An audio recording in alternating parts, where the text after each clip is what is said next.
Toplama kamplarında alıkonulan aileler, temel insan haklarından men edilen siviller. Washington yönetimi Uygur Türklerini çağ dışı uygulamalarla baskılayan Çin'e karşı harekete geçti. Bir grup Amerikalı senatör, Pekin yönetiminin azınlık Müslümanlara karşı işlediği suçların soykırım olarak tanımlanmasını talep etti.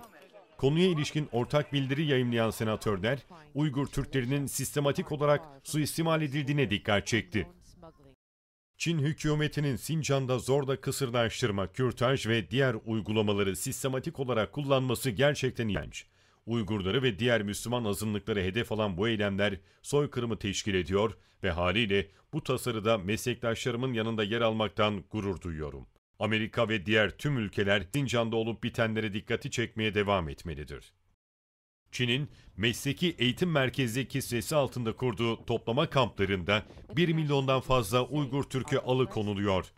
Pekin yönetimi bu bölgede kaç kamp bulunduğu ve alıkonulan kişilerin sağlık durumlarına ilişkin net bilgi vermekten kaçınıyor.